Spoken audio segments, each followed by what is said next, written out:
আমি নিজেকে নিজেই পছন্দ করতাম না। এটা একটা অদ্ভুত ধরনের আমার ভাবনা ছিল যে মেয়ে হওয়া আসলে যাবে না, মেয়ে হওয়া উচিত না। আমি এত সাফার করেছি, যেমন আমার অ্যাফেয়ার ম্যারেজ, আমি অ্যাফেয়ার করে বিয়ে করেছি, and before marriage I saw my in-loss family and everything. এখন যেটা হচ্ছে সেটা হলো গিয়ে আমি ওদেরকে বিফোর ম্যারেজ যা দেখেছি, আফটার ম্যারেজ আমি দেখলাম যে সব কিছু ওলটপালট।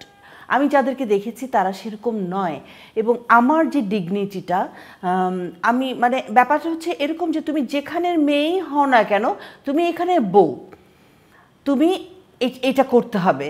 অথবা তুমি মানে একটা মেয়েকে তো বউ হয়ে যে কোনোভাবে একটা ফ্যামিলিতে যেতে হয়, যদিও এখন অনেকটুকু পাল্টেছে, কিন্তু দিন শেষে তারপরেও দেখা যাচ্ছে যে একটা ছেলে রাজার মতন থাকে। সে বিয়ে করে নিয়ে আসার পরে মেয়েটার দায়িত্ব হচ্ছে শ্বশুরবাড়িটাকে ম্যানেজ করে নেওয়া এবং নিজের করে নেওয়া, যেটা করতে আমাকে প্রচণ্ড কষ্ট করতে হয়েছে। অ্যান্ড স্টিল আমি এখনো পর্যন্ত অনেককেই খুশি করতে পারি না, অনেক কিছু করেও।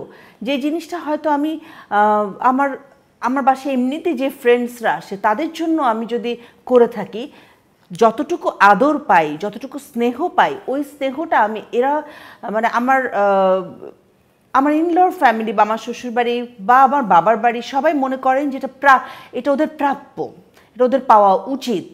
সকালবেলায় ঘুম থেকে উঠে এক কাপ চা দিতে হবে, বা বউকে সব কিছু করতে হবে, অন্য কেউ থাকলে সেখানে হবে না, বা বউ যদি থাকে তাহলে সেটা বউকেই করতে হবে। এই ধরনের কোনো কিছু আমি আমার হাজব্যান্ডকে ফেস করতে দেখিনি। আমি বরং আমার হাজব্যান্ডকে দেখেছি যখন সে আমাদের বাসায় আসতো, আমার মা অস্থির হয়ে যেত ওকে কিভাবে আপ্যায়ন করবে।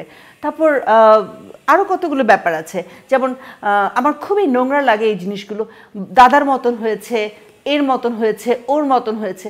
বাচ্চাটা জন্ম দিয়েছি আমি, কেউ কিন্তু বলে না যে বাচ্চাটা আমার মতন হয়েছে। আমি তো দেখতে অত কুৎসিত না।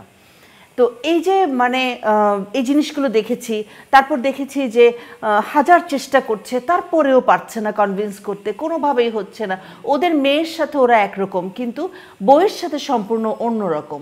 কিন্তু আমি আমার ফ্যামিলিতে, আমার নিজের ফ্যামিলিতে যা দেখেছি, যে আমার বাবা আমাকে বলছেন যে তোমাকে তো বের করে দিলেও তুমি আসবা, ওরা তো আসবে না, তাই ওদেরকে বেশি করে আদর করি, মানে ছেলের বউকে বেশি করে আদর করে।